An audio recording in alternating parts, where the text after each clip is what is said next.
programa Opción Libros es un programa del Ministerio de Desarrollo Económico del Gobierno de la Ciudad, que es un programa destinado a la promoción de la industria editorial local de la ciudad. Desde el programa trabajamos con todos los actores del mundo editorial, ya sea con editores, libreros, traductores, y trabajamos con tres líneas básicas, con tres ejes: la internacionalización de los catálogos de la ciudad y la promoción de esos catálogos, la capacitación y la vinculación profesional y comercial. Yo quería empezar la mesa introduciendo un poco cómo vemos desde Opción Libros el rol del traductor como scout acá en la ciudad de Buenos Aires. Me parece que hay un contexto favorable a la traducción en los últimos años, liderado por pequeñas y medianas editoriales. Hay editoriales de, digamos, 20, 30, 40 títulos anuales, novedades anuales, que le dedican un buen espacio a la traducción. Pero también hay editoriales de menos de 10 títulos al año que también están traduciendo hoy en día. Y eso hace que aparezcan, y no solo de las lenguas más conocidas como el inglés, el portugués, sino de lenguas eslavas, de lenguas nórdicas. Entonces, eso está dando un panorama muy diverso y muy rico dentro de la edición local. Sin embargo, nos parece que el rol de scout dentro de la traducción no está todo lo extendido que podría estarlo. Si bien hay unos cuantos traductores que están acercando continuamente proyectos a las editoriales, nos parece que se podrían generar nuevas traducciones si hubiera más traductores cumpliendo ese papel.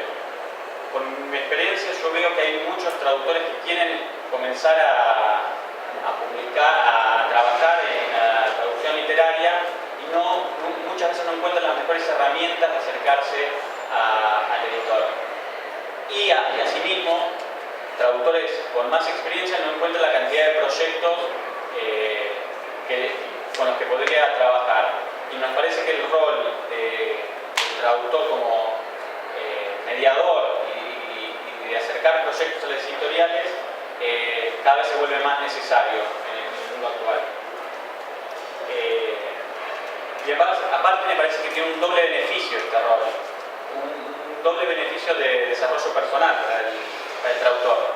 Si bien es generarse un puesto de trabajo, una posibilidad de trabajo, también es la de trabajar en obras de su propio interés. No siempre cuando uno recibe propuestas ocurre eso.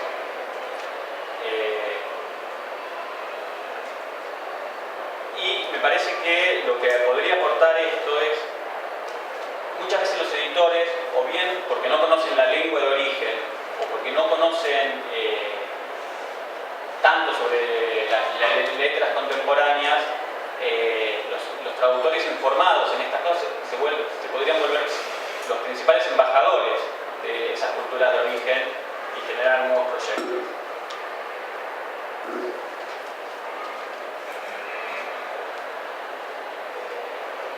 El traductor, por su formación, tiene un perfil humanista en letras y por ahí no está tan avesado en temas de negocios o de derechos de autor. Estas cuestiones en principio le son ajenas, seguramente para la mayoría. Con este tipo de charlas, la intención que tenemos es empezar a cerrar esa brecha y dar un poco de conocimiento y fomentar que se interesen por esos temas para involucrarse y llegar con proyectos un poco más viables a los editores. No estoy diciendo de ninguna manera que se tengan que volver especialistas en esos temas, ni mucho menos, pero cuanto más se involucren, más sencillo va a ser la búsqueda y la negociación. Cuanto más entiendan los procesos de búsqueda y negociación, va a ser más fácil rastrear libros con los dueños de los derechos, los editores, los agentes, los autores, y contactarlos para poder ofrecer proyectos también me parece que otra zona que está bien que estén informados y se involucren es en el tema de acercarse a las embajadas y a los organismos que dan apoyos a las traducciones, porque muchas veces esos apoyos son los fundamentales para que un proyecto se pueda llevar adelante. Bueno, por todo esto que les estoy comentando, que Opción Libros está interesado en organizar este tipo de charlas y encontramos aliados muy importantes en TIPA y en ARTI para poder llevarlas adelante.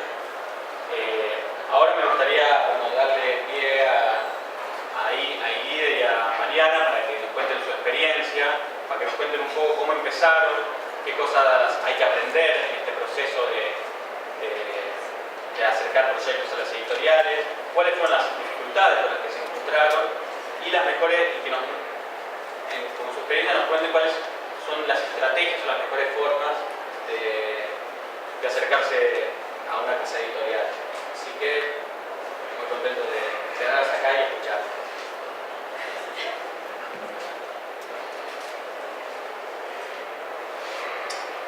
Buenas tardes, es un gusto estar acá.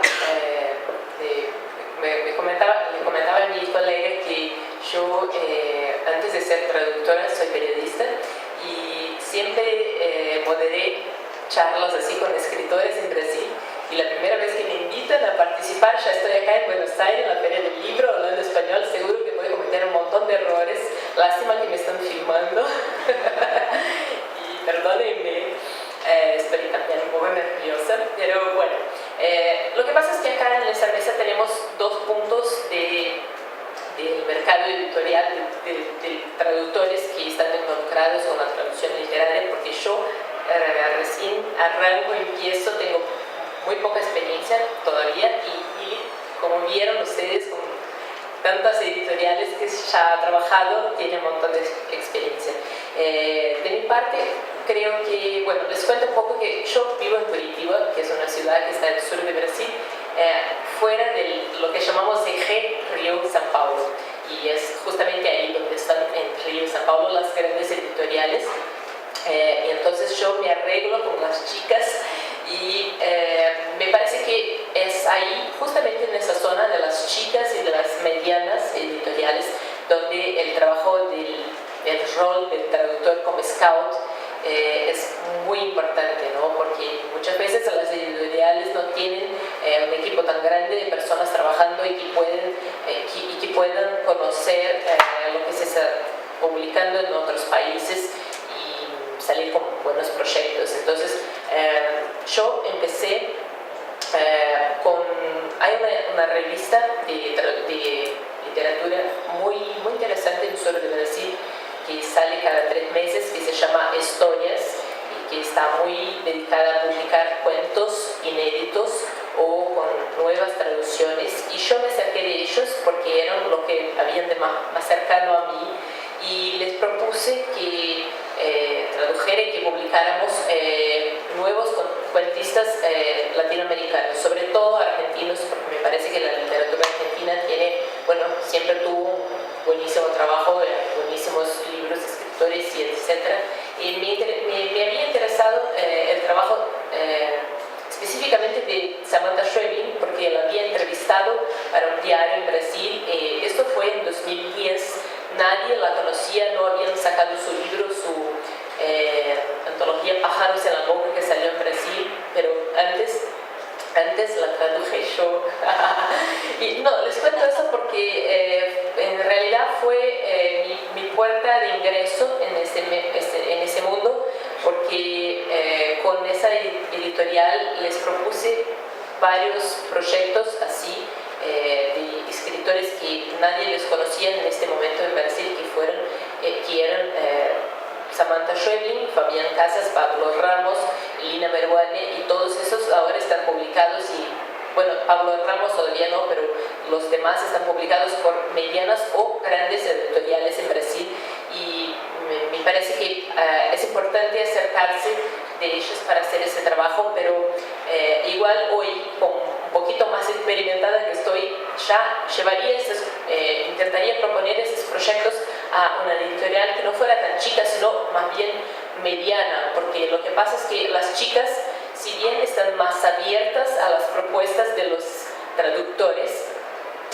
a veces no tienen recursos para pagar adelantos a los escritores, ¿no? El libro entero de Samantha y también de Fabián Casas, porque había una editorial que no era grande, pero era mediana, estaba en San Paulo, que creó un sello dedicado a publicar los huecos que habían de literatura hispanoamericana publicados en Brasil. Entonces, es una editorial Rocco, que es muy buena y que creó ese sello que se llama Otra en español y Lingua en portugués. Entonces el nombre del sello ya trabaja con esa frontera entre las lenguas, y publicó Mario Lebrero, que es un autor raro en Brasil, es un uruguayo, no sé si ustedes todos conocen, porque además me parece que es raro acá también, no sé.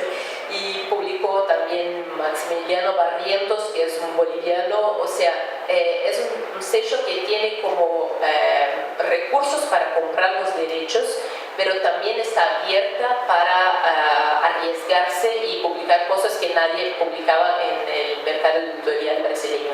Que hay dos grandes editoriales, una editorial grande que fue comprada por Random House, que es compañía de las letras, y que si bien es grande, publica cosas interesantísimas. Puede convertirse en masivos los libros, pero en general son muy bien seleccionados y tienen, por ejemplo, son ellos que tienen los derechos de publicación de Borges en Brasil hoy. Y si bien esa editorial tiene recursos, está abierta a las propuestas de los traductores. Entonces, no sé, con ese trabajo que hice yo en una editorial chiquita del sur de Brasil, pude componer, no sé, producir una cartera de trabajo como si fuera un portfolio de mi trabajo como traductora, y ahí pude acercarme a editoriales mayores, y entonces por eso la Alfaguara de Brasil, que hace creo que el año pasado publicó un libro en convenio con Alfaguara de Argentina que se llamaba Cuentos en Tránsito, que eran publicaciones, cuentos de cuentistas argentinos en portugués y viceversa. Y me tocó traducir 2 cuentos para Alfaguara, de Claudia Piñero y Manuel Soriano, que es argentino, que ahora vive en Uruguay. Y por ese trabajo, luego Alfaguara me encargó una novela, hice la prueba de traducción, publiqué como prueba el primer capítulo de una novela de un autor madrileño, José Ovejero, La invención del amor, que creo que se convirtió en un gran éxito acá en Argentina. Todavía no se publicó en Brasil, pero ya la traduje. Y entonces les comento eso porque de repente ahí en el público hay traductores jóvenes y que están empezando, y me parece sumamente importante no solo tener la cara dura de proponer esos proyectos, sino de también conocer muy bien las líneas editoriales de cada casa, de cada sello, de cada casa editorial, ¿no? Porque si uno lleva un proyecto que no tiene nada que ver con Compañía de las Letras o con Alfaguara o con Cossack Naif, por ejemplo, que es una editorial muy bella, muy especial en Brasil, bueno, claro, no va a resultar nada, va a ser una pérdida de tiempo total como traductor y también a los editores, porque es muy importante que uno sepa dónde está ahí metiéndose. Y bueno, creo que tengo un montón de cosas para hablar, pero voy a pasar la palabra a Ili. Propuestas imposibles, o sea que era el 87 y estaba en los Estados Unidos, busqué unas propuestas para unos proyectos, para presentarlos a editoriales italianas, iba a regresar a quedarme en Italia y quería trabajar con los libros, pero yo vivía y vivo en Toscana, o sea, lejos de los 2 centros editoriales más importantes del país, que son Milano, sobre todo Milán, y Roma, donde hay unas editoriales pequeñitas, les sea que los grandes grupos, el centro editorial italiano es Milán, y yo no tenía contactos. Entonces, el último, cuando estaba en los Estados Unidos estudiando, busqué unas cosas. Una era un proyecto que yo tenía como traductora, pero también como investigadora, o sea, Ócanos de Luis Cernuda, que era una colección de poemas en prosa. Y claro, era una propuesta casi imposible porque poesía significaba empezar con un género que se traduce muy poco y con un autor que no estaba de moda, con un autor especial en cierto sentido, que se fue al exilio, o sea, no era Lorca, no era poesía que de alguna forma, no era poesía que de alguna forma podía tener gran interés para un lector italiano normal, mediano, que no fuera. Y la otra propuesta imposible que saqué fue una colección de cuentos de una escritora norteamericana, porque yo traducía en inglés también, de canadiense, que se llamaba Margaret Lawrence, pero era el 87, o sea, antes de que se pusiera de moda, antes de que llegara Margaret Atwood, de que se pusieran de moda todas esas mujeres escritoras de ese tipo, de esa área. Fui a Milán a las editoriales, me presenté, fui a una agencia, con mucha cara dura tengo que decir, porque ni sabía exactamente que era una agente. Y la gente me miró un poco así, me dijo, pero yo no represento a esta escritora canadiense, pero creo que tuvo que dar de mí y me sugirió unas editoriales para presentar mis propuestas. Y las dos propuestas fueron rechazadas por todas las editoriales, porque al final, bueno, una era demasiado larga, costaba un pastor de traducción y costaba mucho de papel, o sea, era un riesgo demasiado grande, y eran cuentos, o sea, no. La poesía ya lo expliqué por qué, así que al final lo único que saqué, pero fue muy importante, fue que conocí a las editoriales y las editoriales me encargaron lecturas. Empecé a trabajar como lectora y leía, y fue bastante difícil empezar a leer como lectora en el sentido de que yo no entendía la perspectiva editorial.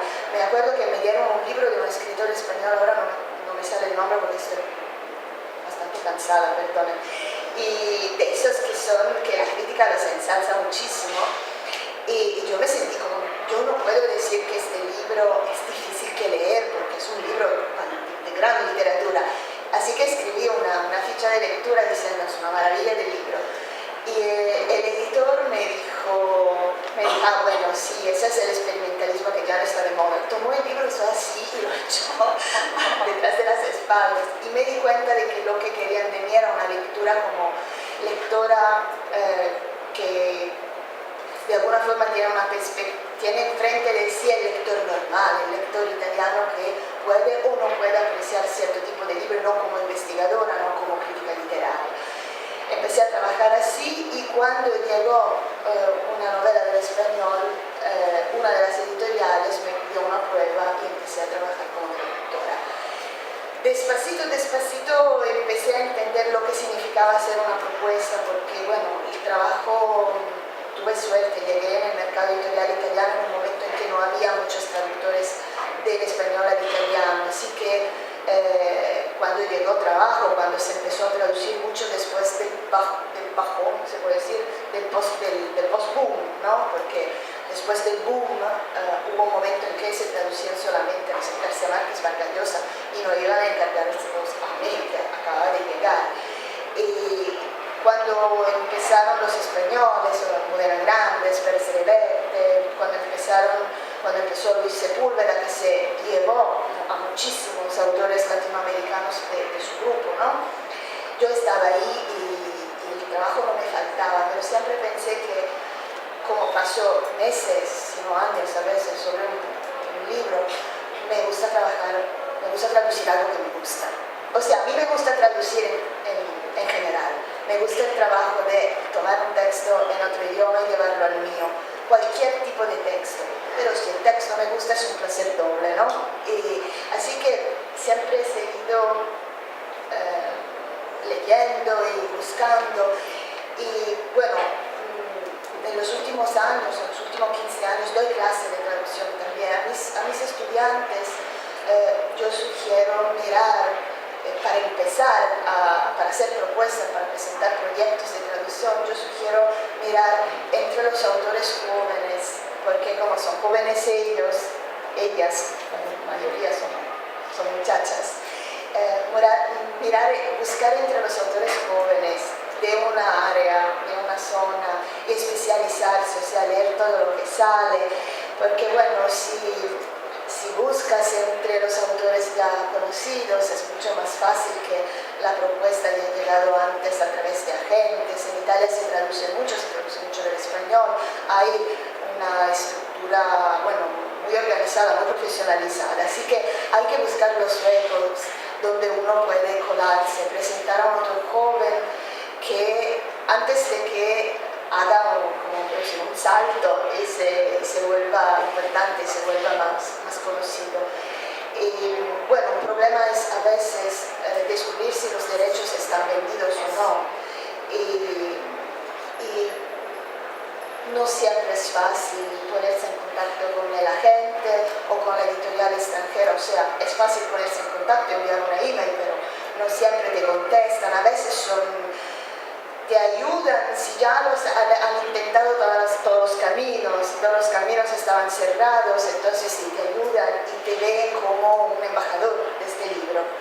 A veces prefieren antes recurrir los caminos tradicionales, pero en ese sentido yo creo que todas las iniciativas como la de TIPA son muy valiosas porque te ayudan a establecer contactos directos, a presentarte otros tipos de experiencias que me ayudaron mucho a proponer autores o a presentar proyectos con autores que me gustaban fueron, por ejemplo, las escuelas de verano del Centro Británico de Traducción Literaria, donde uno trabajaba una semana con un escritor y no sé, todas las ferias del libro con invitados, en particular, no sé, hace cuántos años era que Argentina era el país invitado a Frankfurt, 2010, o sea, esa es una manera para, claro, es mucho trabajo y mucho dinero y mucho tiempo, ¿no? Pero yo creo que vale la pena. Normalmente, y después acabo, yo presento una ficha de lectura, se dice así, ¿no? Con la parte del argumento, con un juicio crítico personal sincero, o sea, no exagerar, yo creo mejor no exagerar con los que maravilloso, el gran escritor, pero que de alguna manera enfoque bien cuál es el lector ideal en el país, ¿no? O sea, el lector ideal, creo que no se tiene público entre los lectores italianos de este tipo. Y crear un puente a gente editorial extranjera, posiblemente directamente el escritor, ¿no? A veces uno tiene la posibilidad y como traductora vieja, a veces pasa. Y ¿qué más? Bueno, yo presento las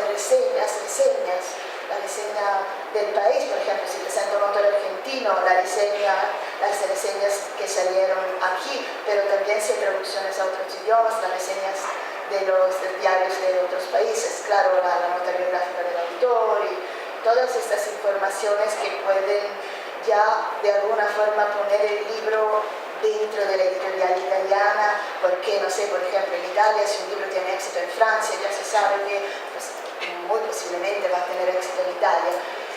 Y creo que la cosa más difícil al final, para mí y en general, en términos generales, es cuál es la editorial justa para el escritor justo, porque a veces uno dice, bueno, esta editorial es perfecta porque ya ha publicado algo parecido, ¿no? O sea, ya tiene una puerta abierta a los escritores jóvenes argentinos, por ejemplo, pero como ya tiene sus escritores, no los va a hacer, y es difícil imaginarse cuál es una editorial que quiere abrir la puerta si no la conoces y está ahí esperando sugerencias. Claro que son editoriales normalmente independientes, más pequeñitas, porque las grandes tienen una red de contactos enormes. Pero yo creo que también con las grandes a veces, si uno es muy rápido, si puede funcionar. No sé, no quiero hablar demasiado. Yo quería preguntarle, pero Lide la verdad que contó muchas cosas de las que tenía anotadas, pero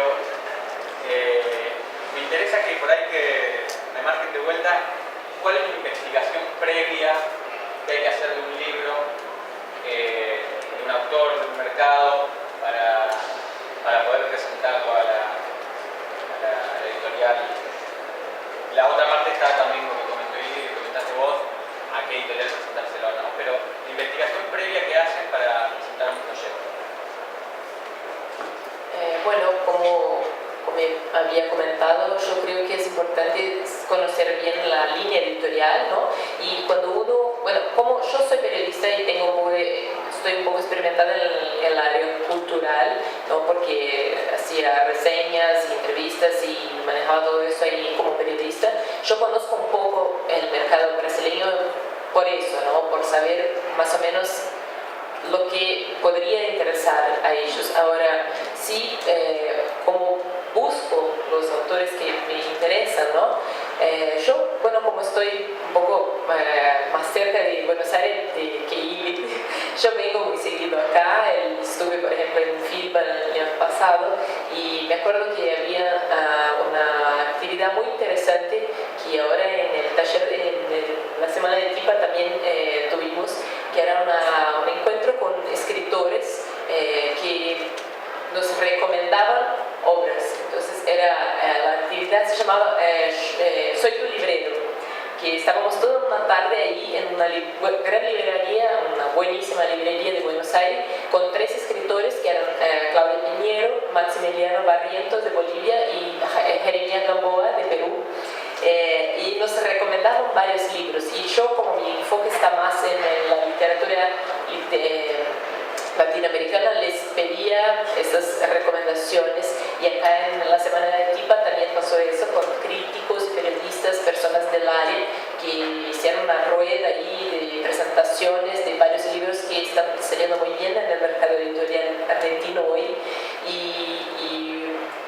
Bueno, pero claro, yo leo mucho los diarios argentinos, acompaño el suplemento ADN de La Nación, Radar Libros de Página 12, qué sé yo, el Leñe de Clarín, y no sé, leo mucho también busco revisar las encuestas de mejores libros del año, porque ya conozco un poco las editoriales, ya sé cuáles me interesan, y también los escritores, ¿no? Entonces, si un libro está más destacado y tiene que ver con lo que a mí como lectora y profundo de investigación. Sí, bueno, no sé si es tan profundo, es muy fluye, es muy natural para mí, ¿no? Pero creo que es importante que como los sueldos no son una maravilla como para traductores que están empezando en Brasil, me doy el gusto de disfrutar también. Entonces, por eso elijo lo que me interesa traducir, ¿no?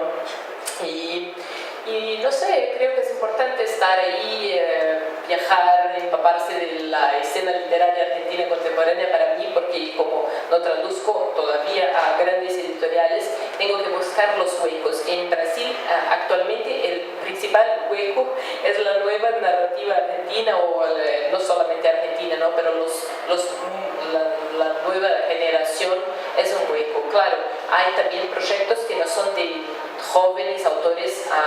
Hay, por ejemplo, un autor argentino súper antiguo del siglo XIX, Macedonio Fernández, que tuvimos una publicación solamente en Brasil, el Museo de la Novela de la Eterna, que salió como hace un par de años, no hace tanto tiempo, ¿no? Entonces, dentro de los cánones, dentro de los clásicos, incluso hay huecos, y uno tiene que estar atento.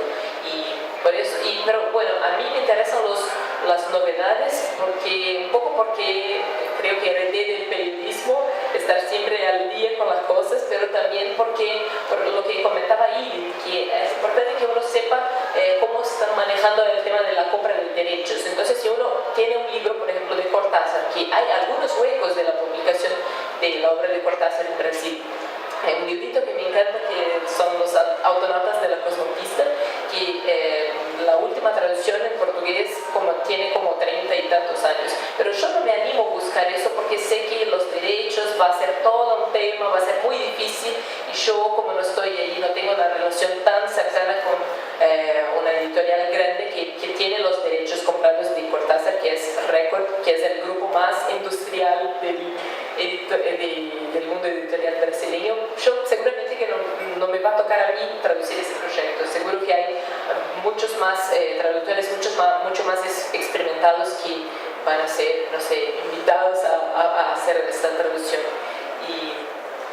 Y bueno, yo creo que en Brasil es un poco difícil eso porque hay muchos traductores del castellano, ¿no? Y yo soy, hasta el momento, hasta ahora, soy una más, ¿no? Entonces tengo que buscar diferenciarme de los demás. Y algunos lo hacen por elegir proyectos raros, por ejemplo, un Mario Lebrero, qué sé yo, un Julio Ramón Rivero, que es un peruano que se quedó al margen del boom, o no sé, algún otro escritor que en Brasil conocimos como raros porque no suelen salir mucho ahí, pero igual yo puedo destacarme como una traductora que se interesa por los autores jóvenes, y eso está bien también.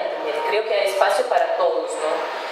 Pero igual sería, no hablamos mucho del tema de prácticos de la carrera de traducción, y además no sé si les interesa, pero las tarifas en Brasil empiezan a subir cuando uno traduce desde un idioma un poco más raro también, ¿no? Entonces desde el español se paga como, no sé, más o menos 34 reales, o sea, 2.100 caracteres. Es lo que se paga en Brasil, ¿no? Por página, pero si uno empieza a ser un poco más experimentado, ya empieza a ganar un poco más, y si uno traduce desde el ruso, por ejemplo, muchísimo más. Así que, bueno, les comento solamente como curiosidad. Bueno, no sé si te contesté tu pregunta, más o menos un poco. Sí, comparto su opinión, es igual, puedo añadir unas cositas, o sea, claro, sí, los escritores primero, si uno tiene un contacto directo con escritores, o a veces no escritores, por ejemplo, uno, cuando tengo la ocasión de ver a Daniel Martinsky, el que es fotógrafo, pero como lo lee todo, lo sabe todo, hace todo, o sea, confío mucho en sus gustos y siempre le pido consejo.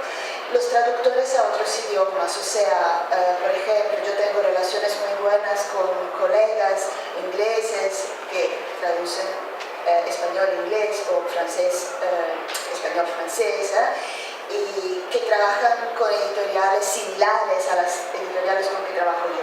Así que está traduciendo, es interesante, es bueno, sí, es bueno, entonces puede leerlo. Y es una buena fuente de información.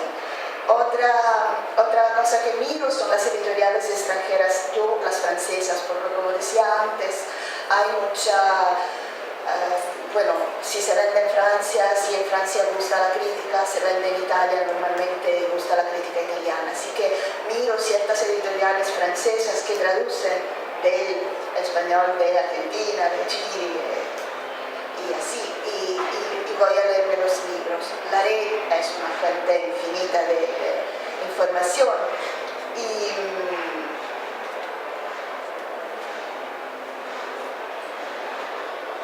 no sé, no puedo leer los apuntes que pues. Pues sí, quería añadir una última cosa. Claro que yo creo que la ficción, las novelas son las que tienen mucha más visibilidad que otros sectores editoriales, pero si, o sea, las novelas, la literatura literaria, pero yo creo que si se puede trabajar en muchos sectores en el mundo editorial, o sea, si uno, por ejemplo, no sé, está aficionado a la ciencia ficción y ya conoce o al fantasy o la literatura para niños, que es un sector, yo creo, formidable porque está creciendo en todos los países que yo sepa, y hay que aprovechar de esta experiencia y presentar proyectos, proponer cosas de este área, porque es mucho más fácil presentar proyectos si eres de alguna forma un experto y tienes menos concurrencia, ¿no?